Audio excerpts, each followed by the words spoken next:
Welcome, everyone, to another episode of Enough to Keep Going. This is episode 40, the GX show for April, part one. So we're going to talk some games, which is always an exciting thing for us because I think we kind of have to hold ourselves back on some of the other episodes and we can't really go into too much detail. But tonight is when we get to actually just have some water cooler chat about what we've been doing. So I'm really not going to delay too long because we have actually a very packed agenda, and I sincerely doubt we're going to going to be able to do everything justice because we have some big topics tonight. But I'm joined by two of my good friends, DBqHams. How are you? I'm doing pretty good. Doing pretty good. Glad to be here. You're right. We do have a lot to talk about, but in fun ways, right? I mean, it'll be fun to kind It's of not hear a those bad thing. experiences. It's an exciting time. Well, sometimes we're playing things that are less than exciting, but Uh, we do if you just chicken out and wimp out and don't take somebody's you know oh yes, suggestion. you're referring to the suggestion. So this is my turn to get picked on in terms of assigning me games to play, and Swiss, in his infinite wisdom, assigned me three potential games, all of which have the highest standing among gamers. And I think one was Superman 64, Hmm. one was Daikatana, and the other I don't even remember. And for some reason I want to say Too Human, but I think you weren't even No, that kind. I it think you was made it even worse than it that. was ET for the Atari. Oh yes, there you Now, go. You also really were scraping. I Yeah. just care about the listener, and that would have been some interesting talk. I mean, you're a smart guy, you're very well spoken, and you're very insightful. And to combine that level of intellect and journalistic integrity and criticism with some of these, infamous titles, I think it would have been some quality radio. But then, you know, you See, just now when you say it like that, you got me all buttered up and we're ready gonna have to to settle for wax some. poetic about the broken mess that is Superman 64. So, but maybe that is another topic for another Perhaps. playlist show, is grabbing some infamous games, and not necessarily infamous in terms of the franchise, but infamous in terms of terrible, and to see if they actually, you know, has history been a little kinder to them? Is the prospect of time, is ET was broken at the day, but comparatively now to any other Atari 2600 game, when you know how functional is that? So yeah, I think it could be an interesting piece. I don't know that I would want or actively choose Superman 64, but maybe even going back a generation, and looking back at those big disappointment games, the games that were hyped that then turned out to be big disappointments, right? Yeah. If I could put 12 hours into No Man's Sky and create an essay around it, I can travel down the disappointment road and find a few places to stop for enlightenment as well. So we will see. We'll see if that's the direction you guys force me down tonight, or. But first, we've got to talk about some of the stuff that you. This was your gaming experience show, right? You had It Celeste to was. talk about. Yep. We got to report on So that. But first, we can't forget about our other colleague here, who who was confused when we were having this discussion about the games earlier. But uh, we're also joined by Agasicles, and I see on the agenda he wanted to get into kind of a tangential gaming topic before we get into the GX show proper. that sounds good. Let's talk about some tech pieces here. Yeah, that might be the real impetus, which is Agasicles and actually talking about hardware. But what's been going on, Zeus? Well, gentlemen, in case you ever wonder, that is how you successfully vape long enough for me to get the social media out. 3 times, actually, as I've tried to reach for images and things to put in the tweet that I don't have because I haven't installed Dropbox on this machine yet. But we periodically talk about streaming and game capturing. I don't know if that's a verb that the kids use these days, but we talk about that technology periodically every once in a while. Probably more so Prime and myself when we're on the show. But I did want to talk relatively briefly about the new PC that I built that we're actually podcasting from right now. For specifically, it's my second purpose-built machine for doing live streams of games and doing game captures and video editing and audio editing content on the E2KG podcast network. So I think I'm going to take a very risky attempt to maneuver this around and show the machine. So that's the machine. Unfortunately, you have an opportunity to see some of the less desirable things that I tend to keep off camera since I didn't have time to clean some of those things up. But this is a Thermaltake V21 core case. I'm actually pretty happy with the lighting scheme that I got in there. There's 3 neon light strips inside the case. You can see that's a Ryzen 5 1600X CPU in there with a Arctic 13 or Arctic Freezer 13 continuous operation CPU cooler going in there, which was much larger than I anticipated.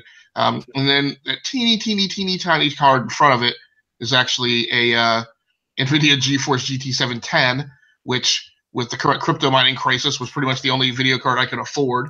That was going to be one of my first questions. Yeah, so I apologize while I get things straightened back up here. So my overall objective with this build eventually is to put an NVIDIA Quadro in the box. This would be my first machine that I would have built powered by a Quadro GPU. I pretty heavily constrained myself on budget for this build. I tried to keep it to $650 was my cost objective. And so the GPU was just too much. NVIDIA Quadro, I think P600, P620 was going to be about $175. So I wound up having to dump the video card down to a cost constraint of $50. For future upgrades, however, that actually shakes out a little better. I'll have to, chug along with the 1710 for a while and rely more so on the power of the CPU than the GPU.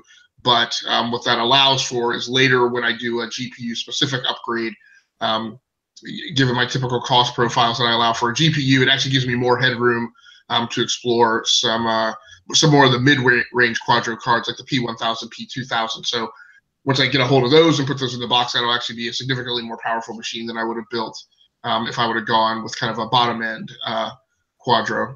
So the case is also a lot bigger than I anticipated. I was trying to build something that was just a little bit bigger than last year's small form factor box. So this kind of shocked me when it showed up.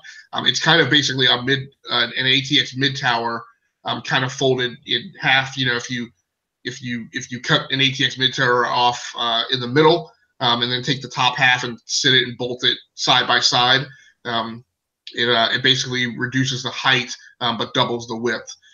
So it's incredibly roomy. I'm still kind of choked down the fact that I didn't build a machine as small as I wanted to, but I'm also having a hard time imagining ever building anything in any other kind of case. The hard drives are actually in the bottom compartment alongside the power supply, and it's chambered, so they're in a lower chamber, and then the upper chamber has the motherboard, and really that's it. So what that creates is from the front panel, all the way through that upper chamber, there is nothing, there's no obstruction or anything that you really have to maneuver around in terms of space constraints to build in this box. You can all of the panels, all the side panel, top panel, and bottom panel come off toolless, which means as I was building it, once I dropped the motherboard in place, the motherboard actually has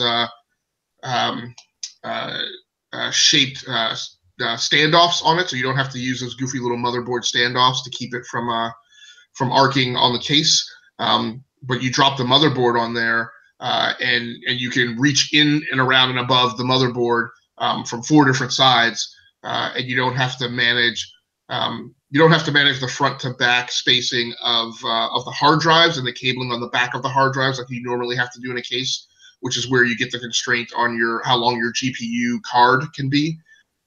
Supposedly there was a 185 millimeter height constraint on the CPU cooler, but like I said, I thought that cooler was smaller as well. It's pretty large. It's about as big as any other cooler that I've bought. But I had plenty of headroom because, again, there's nothing at the top of the case now. I don't know if you were able to notice it, but I'm actually running a little bit at risk tonight. The one thing that I was disappointed with in this case, again, this is a Thermaltake Core V21, is that it did not come with an exhaust fan. So, and then I didn't have a spare Molex to 3-pin fan connector adapter to power the fan, and the one other fan header that I had on the motherboard, I had to use for the front case fan. So, but CPU temps, as I checked them this morning during initial light off and everything, are down at like 24 degrees Celsius. So, and that's just with the CPU cooler. Now, it does have a front case fan. I think this is helping too. It's a humongous 200 millimeter front case fan. So I think just simply between the front case fan and the large CPU cooler, it's doing fine for right now. It actually comes with brackets in the top of the case, and you can pull those brackets and put them on the side panels as well. But basically, those brackets support it's 4 sets of brackets, bracketing rails basically, and on each set of 2 rails you can put 2 120 millimeter fans. So I did order some splitters that will take off of Molex and split out to 3-pin fan connectors and 4 fans, the 4 of the Thermaltake Ring 120 millimeter fans. So I'm gonna slap those in the case, power up the exhaust fan tomorrow. That'll be done for this build. But I've been pretty happy with it, and then I'll get a chance to stream and capture with it. The last thing I'll mention, for people who are going to look at building, again, if you're building a streaming rig, just be advised. Pretty much today, the state of the CPU market is nothing of a past Intel generation, so no 7th generation, 6th generation CPUs can hold a candle to Ryzen. In order to exceed Ryzen, you would have to go to an 8th gen Core i7 CPU, and those are going to be $500 by the time you pay for a $300 to $400 CPU and pair it with a $200 motherboard. So from a cost value perspective, I decided to build on Ryzen. It's my first Ryzen build, and that's probably what I would recommend for anyone else. And with picking those parts, I was also able to slip in 128 gig SSD. So that's powering the operating system drive right now. And in this case, it's pretty neat because those are actually kind of like a little armory inside the case. They're 3 vertical 2.5-inch hard drive sleeves mounted on the right-hand side panel. So you can just drop as many as 3 SSDs in there, which also makes it easier for your cable run. So. Awesome. Did you mention how much RAM you had in there? So I have, so one of the problems is, so this is a micro ATX board for this case. It's the largest board this case can accommodate. Most of those will generally only have 2 RAM slots, just like my mini ITX build. So again, for cost constraints, I went with 2 8-gig sticks of DDR4 RAM. So there's 16 gigs in there right now. To go to 32 gigs, which is what all my other PCs have, and I'll eventually want to have in this box. That's $400. So I was able to find some Corsair Ballistics RAM that was pretty competitively priced at like $80 a stick. So I was able to squeeze 16 gigs into my budget for $160. But again, to make the jump to 32 would have been $400, which would have been 2/3 of the budget that I had planned out. So. All right. Well, cool.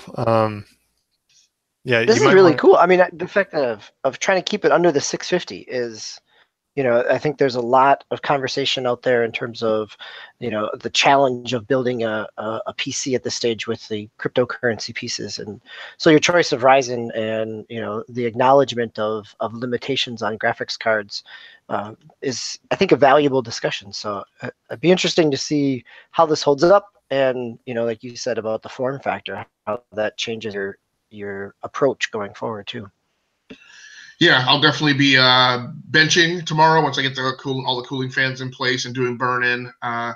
So I should have some pretty decent data back to see how this compares. The closest thing to this in the lab that I have right now is last year's Studio PC build, which is a Core i7 7700K. It's fitted out with 32 gigs of RAM, so it's maybe arguably a little bit unfair. I expect this Ryzen to beat it. Just because it's on Passmark in terms of Passmark bench ratings, this CPU breaks out at a rank of 125, and the 7700K is 150. So I'm curious to see if even armed with half the RAM, if it'll still beat it in bench. Real quick, last question. Since this was kind of you had a budget target build. Before we move on, you said you have the Ryzen 1600X. Why did you choose that over just the Ryzen 1600, which came with like a stock cooler? So I never use a stock cooler. It's just a thing for me. And so I was just going for the maximum power performance that I could afford within my cost profile. So I had originally targeted an 1800X, and so I was just stepping down power wise until I hit my cost profile. So the 1700, the Ryzen 7 1700 still didn't fit. So the next thing down was the 1600X. Okay. Just curious. All right, cool. Well, it'd be nice if you could maybe include some of those components like in the description, just so that people can check out your build. Or do you have did you spec yours out on what's that website? Parts Picker or whatever. Yeah. I did, but I didn't save it. Okay. All right. So we'll go ahead and jump into the games now. Now we got the so as DB mentioned, every GX show, one of us reports back on a game that was selected for them. And then at the end of the show, we'll pick the next person. So I was the candidate last time, I guess you could say, and everyone chose Celeste for me, which is the indie kind of platformer game. And at first I was I was into it enough where I put it on my list, but it wasn't as interesting to me as the others. But after playing it, it's just a really well done, polished game. So the first thing people are going to notice is the fact that, okay, yeah, it's a platformer. It's fairly unforgiving. And you got the pixely art. But I don't think it's really so much of a gimmick in this game. Like, I feel like when you're playing, it's the lower end pixel art is almost like allows you to just kind of focus in on the actual platforming and the gameplay itself. So I don't know if that was the intent, if it was implemented that way because that might have been quote easier to develop than some AAA art or whatever. But I found it a very almost. It's almost like when you focus in on something and everything on the periphery starts to kind of lose focus. Like that, the game enhances my focus for when I'm jumping around, just because the way the art works. So I liked that aspect of it. The other big thing that everybody probably is going to notice is you die a lot. So as you're jumping through, it didn't annoy me though. So I remember playing Super Ghouls and Ghosts for the SNES. Do you guys remember that game? And that game frustrated me when I was a kid because one, it was hard. Like I pretty much only remember making it maybe to the ghost ship, which was probably the fourth or fifth level. But you could go a significant amount of time, and I guess you could take one or two hits, but you'd get killed and you'd have to start all the way over at the beginning. Celeste takes a very unforgiving tact with regards to one hit kills. There, you brush up against a spike, you're dead. You bump into some alien goop or whatever spectral ectoplasm, you're dead. But they don't put you all the way back at the start of the entire level. It's just they've compartmentalized everything. So you just get back to the beginning of the room effectively you were in. And those load times are short or non-existent? It's boom. You're dead. 2 seconds, like a second later, you're back. It's just you pop and you appear back at the beginning. So yeah, it's not quite as fast as Meat Boy, but it's pretty instantaneous. Yeah. So it doesn't. It basically promotes me experimenting to see if I can get, I'm not afraid to go after like the strawberries, which you can collect and they don't do much of anything. And, I'll try to make some jumps and crazy whatever, and it doesn't work out. Okay, that's fine. I'm going to try a different way. It very much, the level design is very much geared around, they seem to present a couple of paths to you through a room. And there's a little bit of a puzzle aspect of figuring out what the best path is to take. Okay, you might figure out I'm not going to make that jump, or I'm not going to be able to get around that, or wall jump off here. I got to go down this way, and it all kind of works. So, I enjoyed the level design. The challenge is there, but it's not unfair, if that makes sense. So those alternate paths, are they true alternate paths, or are they head fakes? I think they're head fakes. Most of what I've seen have been head fakes. Now, not all of them, I guess, but some will have multiple paths that one will take you and you can get like a strawberry, but it's going to be extra difficult and require some uber skill.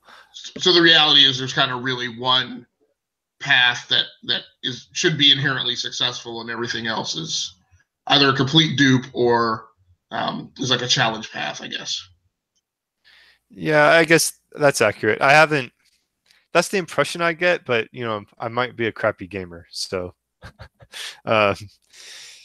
No, I think they almost play out where each room is almost like a platforming puzzle, right? Yeah. Like there is a solution to it. But you're right, Swiss, that the strawberries are there, and then in later levels you get the B-side tapes to collect for additional harder levels, things like that. Gotten a couple of those. Like some of the levels, for example, this is the way you have to do it, because there'll be a moving piece or something and you'll have to hang on it and jump off at the right time for it to catapult you across. Like you're not going to succeed if you don't do that. So, and there's been a nice variety so far in the stages.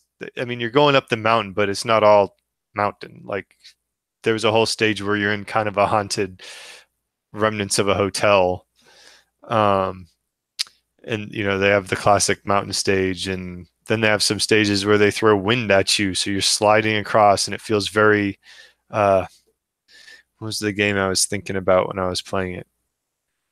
I almost want to say it's kind of like Kirby when you're fighting the Super Smash Brothers stage, and they blow you off the platform. Yep, there's Mega Man a little bit too, right? Yeah, that's the one. Okay, yep. That's the vibe I got. I couldn't think about it. So yeah, it's a very solid, just well done, polished game. And the characters, they have a little story stuff. There's interactions in every level.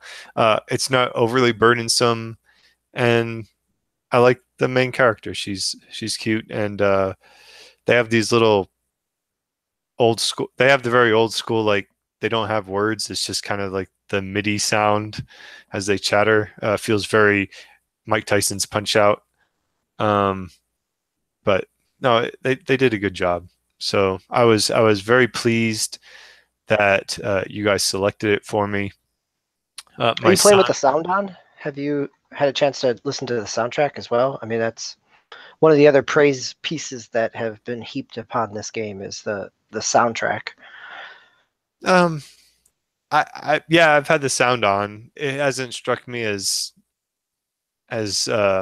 overly like something I need to go out and download myself. But mostly that's just because, like I said, that whole I'm kind of just letting myself be absorbed into the platforming, and so the soundtrack is good, but if it's a good background for me. I don't know. I haven't like concentrated on it, I guess you could say. Now, I know um you've been playing it too, DB, and you've been kind of chiming in, but I'd kind of like to hear your thoughts on it. Yeah, I spoke about it on a GX show back in January or so. I picked it up Okay. right at release, and yeah, I love it. You know, I did. I'll be honest, and I did turn on the assist mode. You know, so there is an assist mode that you have the option of adding additional, you know, unlimited jumps or invincible, or really the assist that I turned on was just a second jump, which made it a little more forgiving if I didn't quite get somewhere, if I wanted to try to get across the gap and I didn't really feel like it, you know, having to be perfect on it.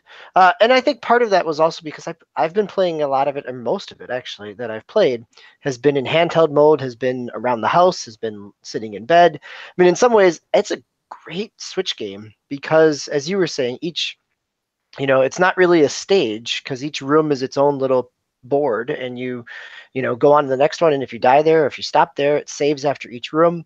So to me, it's been really easy to kind of pick up, play a little bit, put back down, you know, come back to. I think there is some muscle memory that I probably have to relearn each time. Hmm. um, but yeah, it's, you know, it's a really well done, well designed game in terms of some really tight platforming. Everything that I've experienced, at least so far, has felt really fair. Like I know when I die, and I know kind of why I died. You know, it's been timing, it's been understanding the mechanics. There's not a cheap death, you know, but I also don't feel like it's so precise like Super Meat Boy after the first couple levels or worlds where it really is, you know, really punishing. That there's a sense of feasibility to each stage that I've encountered at least as well. No, yeah, I get that, and that's a really good point about the digestibility of it. That's something I've really appreciated. So it's been a pretty soft year release wise so far in 2018. This is an early January release for this year. Is this game of the year material? I'd say no, just because it's an indie platformer, and I don't want to sound uh, I don't mean to sound arrogant in that way, but for what it is, it's very very well done. Um, but it there's not I don't know how much depth is there. Like, I mean, if you're looking for a solid platforming experience, it's a fantastic game. It's a perfect example of a small team making something super polished and just a quality title that's cute and challenging and just well designed. But I don't think that necessarily translates into like a game of the year type discussion. I think it you know, the singular focus of it, I think you're right, Swiss. You know, really well designed, really tight. I'm gonna I would think that it should come up in kind of best of 2018 lists, but not necessarily in game of the year lists.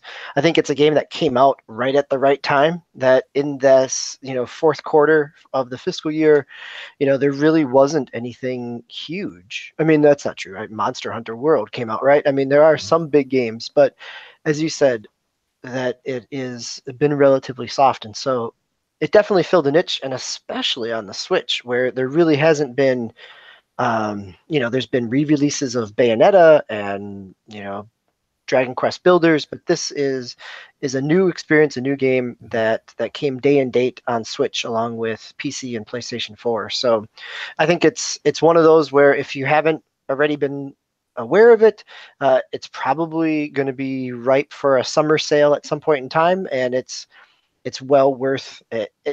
Anybody who enjoys a platformer, I think it's well worth the time. It's only $20 now, so I mean, it's for the price. It's recommended. All right, so that's not the only game we've been playing. Zeus, you have a few games that you wanted to hit real quick. Yeah, and I won't spend that much time on them. So, top of my playlist this past week has been Lord of the Rings: Shadow of Mordor on the PlayStation 4 and Infamous Second Son on the PlayStation 4. And I think I mentioned in the Flock chat how the soul-crushing experience I had in Shadows of Mordor, which is a game that takes me a while to warm back up to the combat mechanisms because it's really heavily based on timing. And so I played the Into the Pit mission, which is you have to take down 50 50 battle captains of the Horde.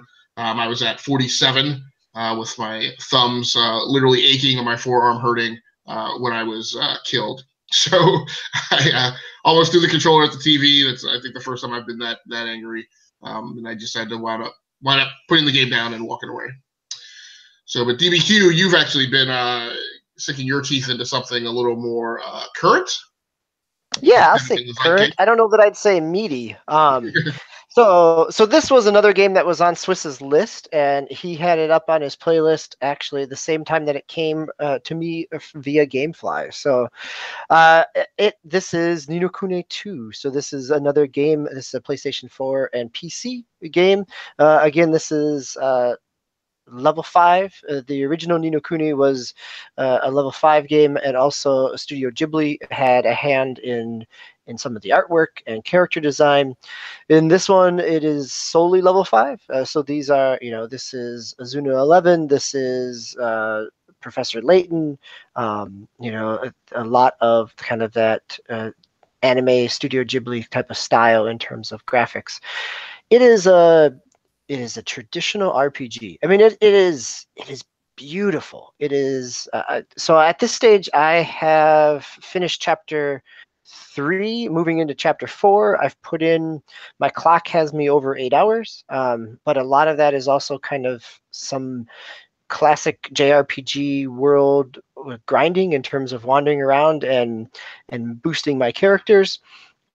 A lot of the reviews and some of the comments around the game talk about how relatively easy it is, so I don't know that was necessarily needed in terms of the grinding aspect, but the mechanics, the gameplay, it is unlike the first Ni no Kuni, which was turn-based. This is action. This is, you kind of run into an enemy on the overworld screen and you get into a battle, which kind of limits your range of motion. And it's kind of like a Tales game, or it's it almost feels kind of action combat-y, where you've got a heavy attack and a light attack and a range attack. You can swap between characters, so your range could be your pistol or a magic attack, and then you've got a variety of characters. At least at this point in the game, I've got 4 characters to swap between, and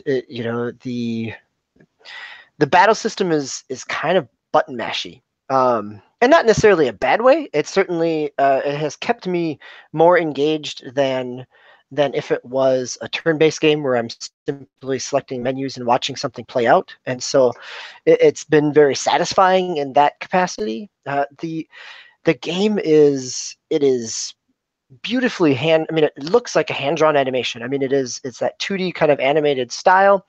But at the same time, there's so many, I'm going to guess that they were budgetary considerations in terms of how the game is designed and its art style. So it is this kind of Studio Ghibli, hand-drawn animation art style. For for large segments of, most of the cutscenes are this way, and as you get into enclosed spaces that you kind of run around in this hand-drawn world, and your characters look exactly like they do from the animated cutscenes. But then you get into the overworld, and the overworld, it really feels, and reviews have talked about this as well, it really feels like it's smack out of kind of the PlayStation 2 era, that you have little chibi kind of, shrunken down character designs that you run around in a space. You see the enemies on the field, and if you avoid them, great. And if you run into them, you jump into a battle scene. It feels almost like an old school, like Final Fantasy VII, where you're running around in you're a shrunken down character design element. So there's aspects to that in terms of, it plays into the kind of classic JRPG element of it, that there's a big overworld and your character design is different than it is in the battle screens. But then there's also some other times when, even right early in the game, there is all the characters and all the interactions are kind of hand-drawn style, and then there's this one character who's they call it a kingmaker, right? It's a beast that you battle at different points in times or different iterations of it, and it is 3D modeled. And so there's this 3D modeled character in amidst the rest of the hand-drawn aspects. And so I don't know if they did that because the character designs weren't finished for that when they were doing the other pieces, or if it was a matter of animation.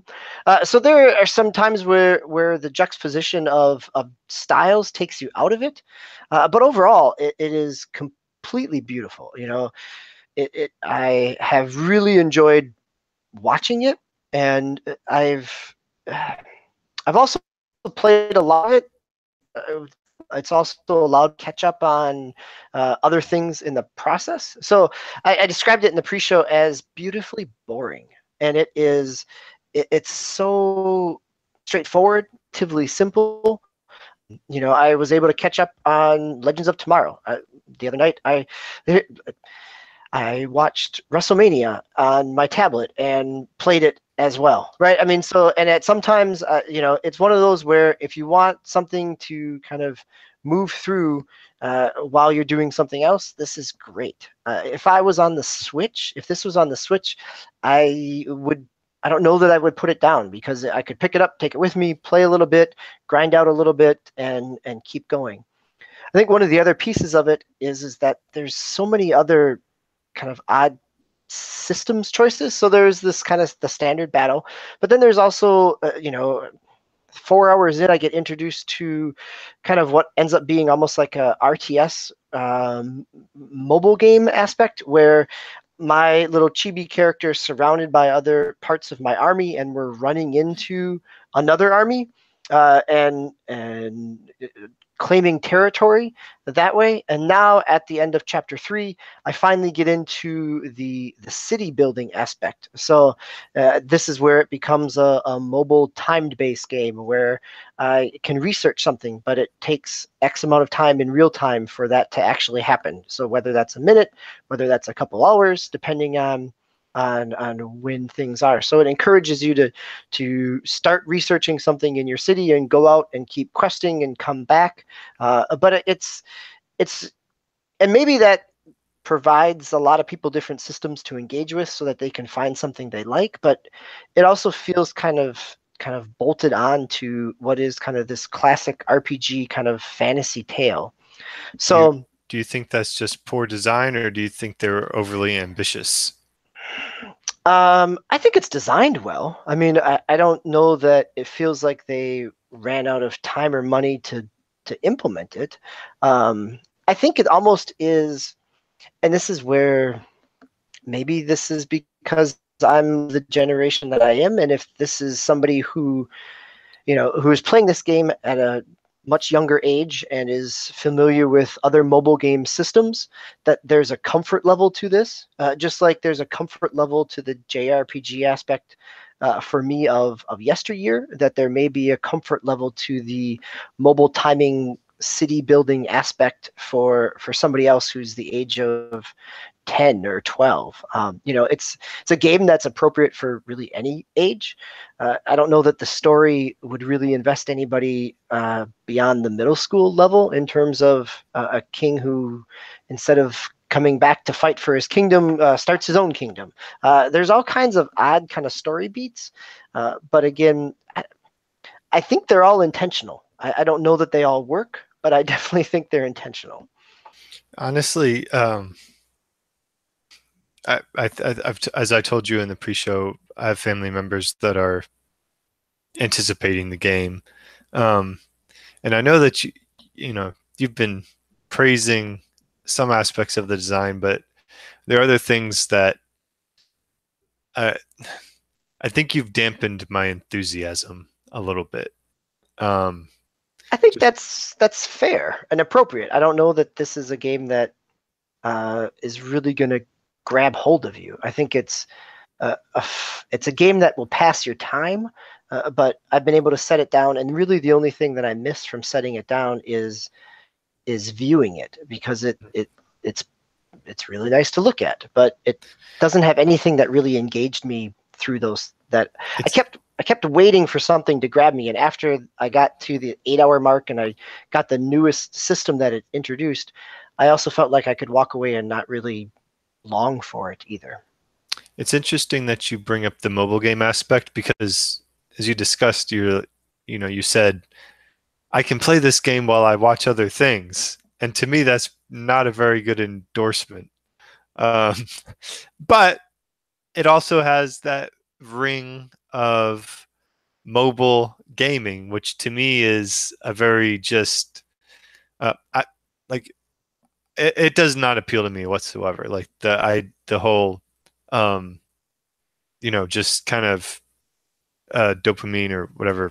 It's a time killer, right? Yeah, I mean, feedback loop. I clicked on this to get something else, and now I'm going to wait until I can click again.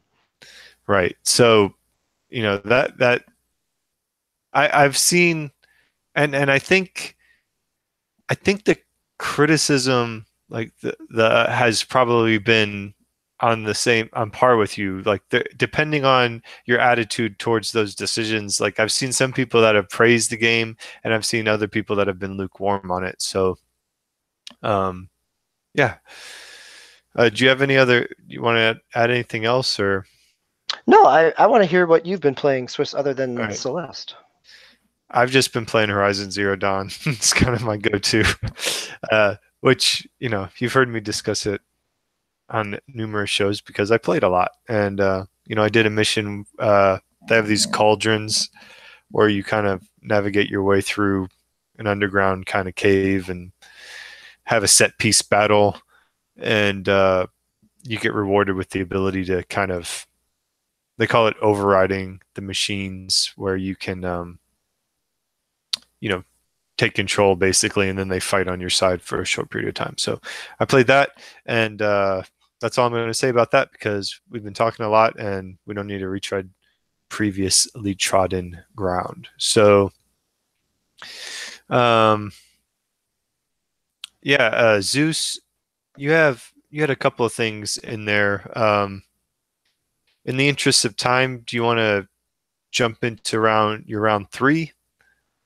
Or do you feel that your round 2 is worthy of a little bit of time? Just like a couple seconds. I don't have a horrible amount to say about it. So I just mentioned to the guys in the flock chat and for everybody else. So this is my a retro arcade unit that I got mainly for the kids. This is the Retrocade. So it goes for about $60 on Amazon. Has 2 USB ports for the controller.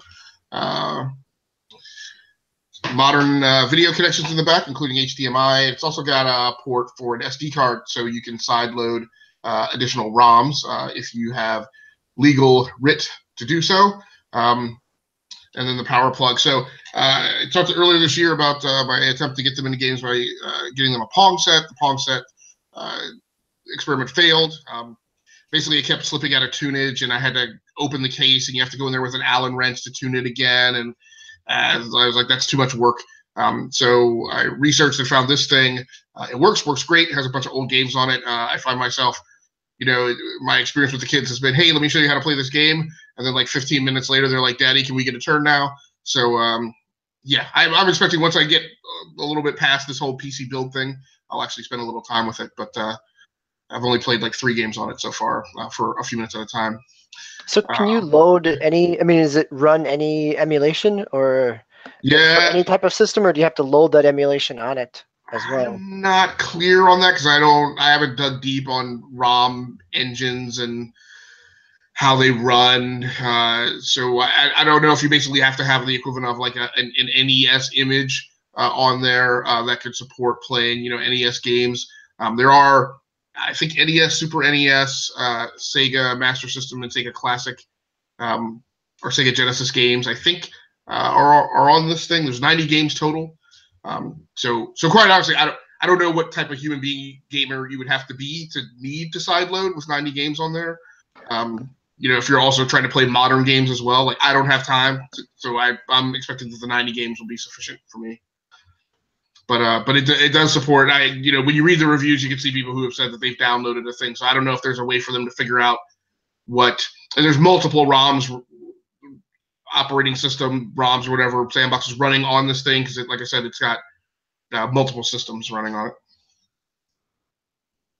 That's cool. My son and I have been playing some of his Retro Pi, and the Raspberry Pi has been playing around with stuff. So maybe that's a topic for another time in terms of what games we decide to go back or what sticks with us, over those years. So that's neat. I'm glad that it's kind of connected with your kids too. That's certainly my son, who's in middle school, has kind of found a new love for retro games because of the ability to kind of dabble in so many different types. And I never knew. I've played more Lynx games recently than I think I've ever have in my entire life. So, I think what were you going to say? I was just going to say I think that a show on the best ways to retro game is worthy because I've been actually, I have some old consoles and the one CRT TV that I've kept over the years, or actually I probably saved it out of a junk pile somewhere. It's starting to get some weird coloration in the corner, and I keep finding myself debating whether I want the full experience. No, I want an actual CRT TV with my actual consoles, or if I want to go the emulation route. So I think that would be a really good topic. But I would like to get Zeus's mainline game because I feel like DBQ is going to segue nicely into his pick play. So what was the final game, Zeus, that you were playing this week? Yeah, so the main thing I did was delved into the first couple hours for me of Far Cry 5. Surprising pick for me, although I was anticipating that I was going to make the purchase. I was really kind of happy with what I saw in the trailer, which gave me multiple vibes, right? A little bit of I felt like I saw little pieces of Resident Evil 7, which is kind of the crazed cultish antagonists in the game. I felt like I saw pieces of Just Cause 3, which was probably been one of my favorite games of this console generation.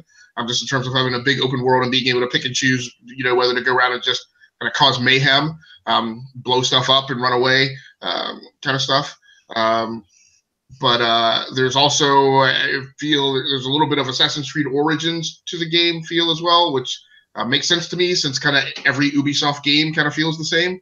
One thing I'll say is, and I say that as a knock, but I will also say, if any publisher has figured this thing out, like the open world, near open world, faux open world, whatever you want to call it, formula, Ubisoft has it on lock, right?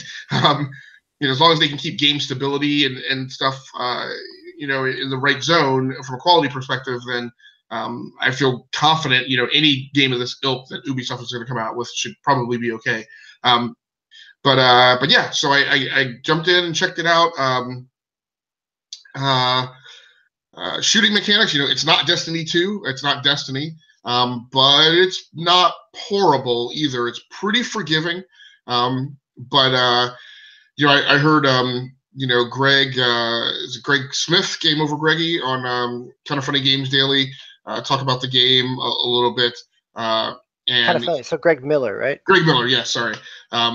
And he mentioned how he felt it was a slow burn, and when he was talking to friends and stuff recommending it, that was his concern, was that people would go into it and wouldn't feel satisfied. That was my big concern too. I'm definitely coming around to an understanding of myself as a gamer that, like, look, if I'm not making progression in the first 1 to 2 hours and getting hooked by the notion of, I can feel and see myself inching forward and getting better, and being able to take down challenges, the Skyrim type effect of I can only take on rats, right, for the first 5 hours of the game. I'm not interested in. Ditto for some JRPGs and their design approach. So I was very concerned about that in the opening sequences. And you readily get armed with a handgun, and then you quickly step up to getting access to an assault rifle, and then you quickly get access to explosives. I talked last year about how Horizon Zero Dawn's crafting didn't offend me as much as crafting in general does. This one is maybe even better. It's you pick stuff up, you go to that part of the screen, and you hit and hold the triangle button. And if you have the parts, and you have access to like that tech level or whatever, then it just puts the stuff together. I'm like, that's great. I don't need to be bothered managing that. So I was pretty happy with that. And as I rounded out my 2 hours, I also got access to my first ATV. So first vehicle in the game, as the map opened up, and you're able to, at that point, to kind of take down the antagonists in any order that you see fit. So there's even less kind of hand-holding through linear progression of the game, I think.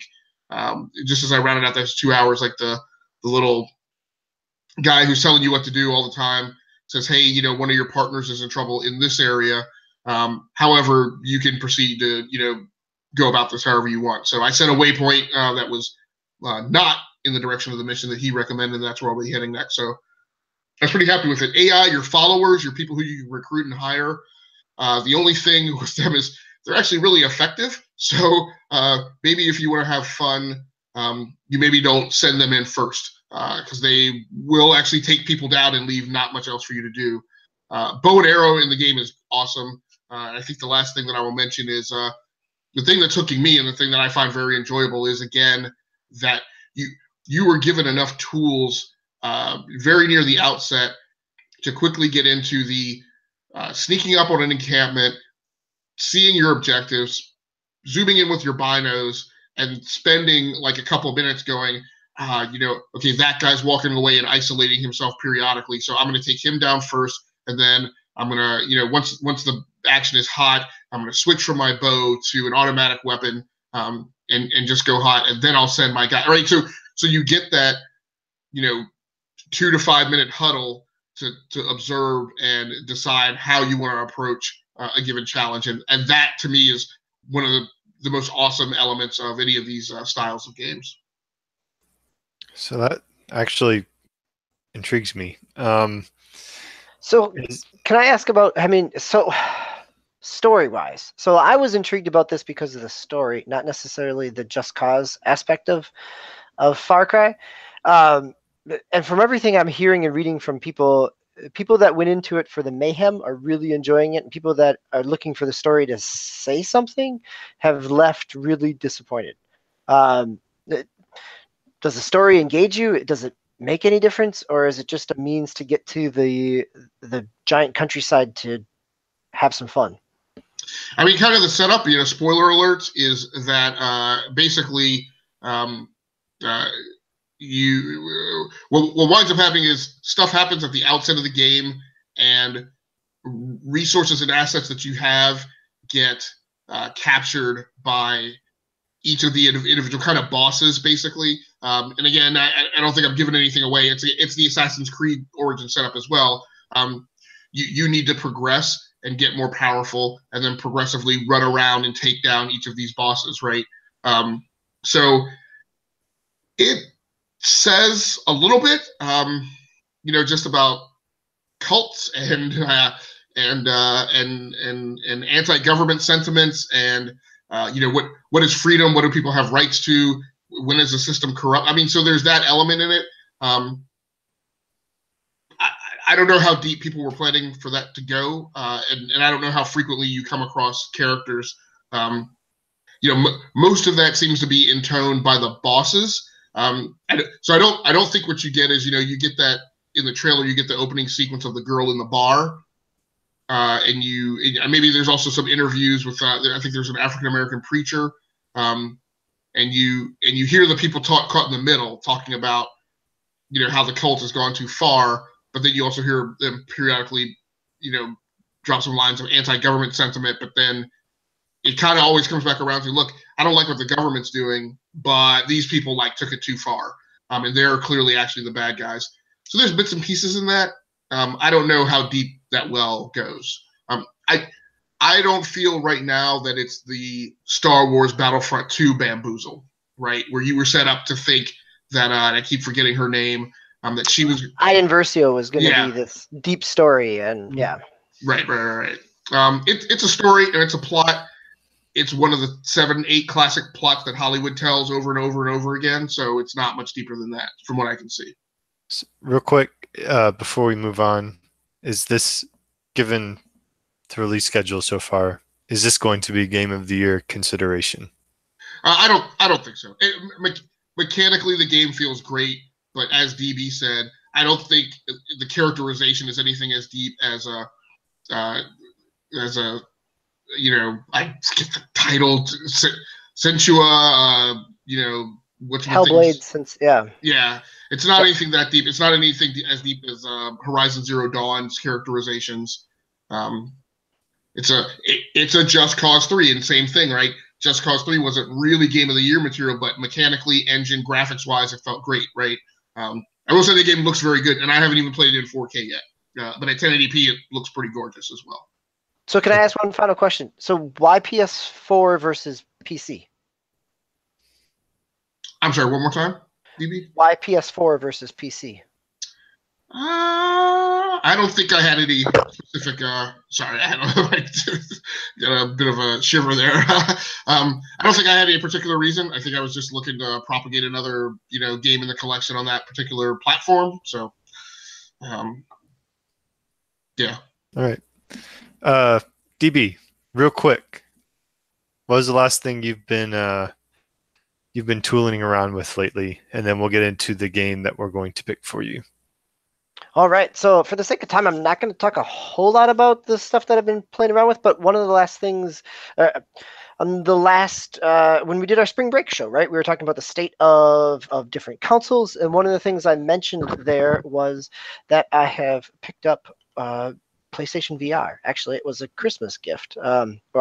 It was a Christmas family purchase, that it was our big holiday gaming endeavor. And so since that time, I've been kind of playing around with it. My kids, my family, we've roped in grandparents to try carnival games, and my wife plays skee ball. I've played a lot of small games with it. Late January, I played a game by the Until Dawn developers called Impatient. It's more of an experience. Again, lots of experiences. Some games, things like Thumper in VR or Rez in VR is a blast and really kind of cool. Moss, I've played a little bit of the demo, and this is that little mouse puzzle box platformer. So I'm loving it. I am absolutely a VR believer at this stage, and not so much in terms of I am also very happy with the fact that I acknowledge that my graphical fidelity is sacrificed for providing me a unique gaming experience, and I think that that's the key factor for me, is that I'm willing to make that trade. I'm willing to say, okay, I'm looking for something new and different, and that VR has provided that. I also really enjoyed gaming on the Wii, and because it provided me a new and different experience versus just my dual analog gameplay experience. So I've really enjoyed it, playing a number of small pieces, games.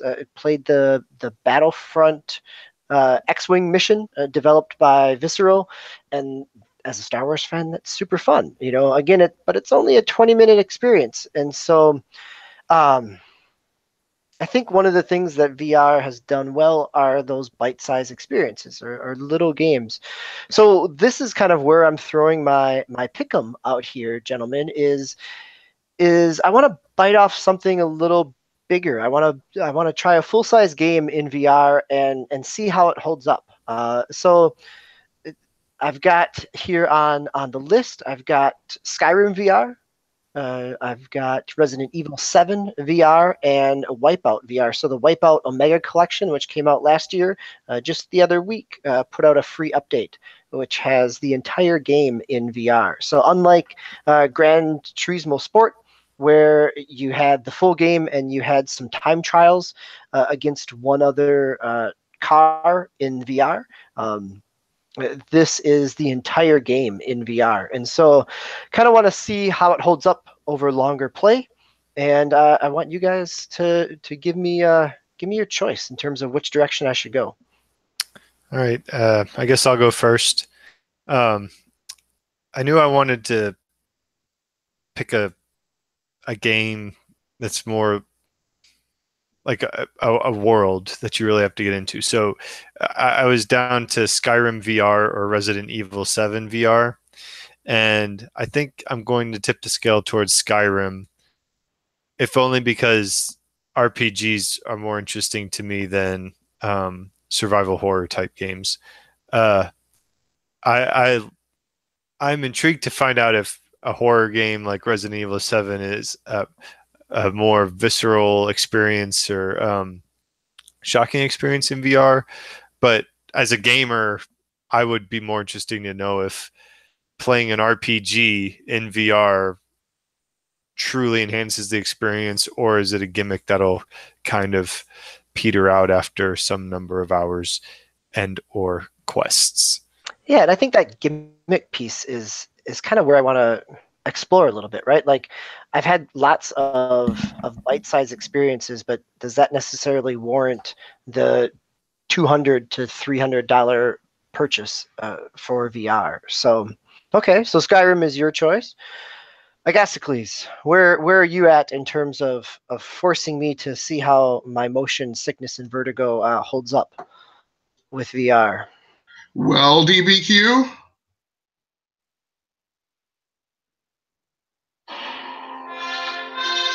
congratulations. It's a clean sweep. All of the co-hosts of the E2KG network have voted for Skyrim VR. See, for a minute there, I thought you were going to give me some club trance music for Wipeout when you were queuing up some music there. I was waiting for some bass popping. So okay, so Skyrim VR, excellent guys. This is I wasn't surprised that this was Prime's pick, given his love and 6 different purchases of Skyrim over the course of his life. So yes, I'm looking forward to kind of diving in to this and giving a report back. So I will say that I'd be really curious to see how this holds up and what it looks like. I've listened to reviews about it. I've watched people play a little bit of it.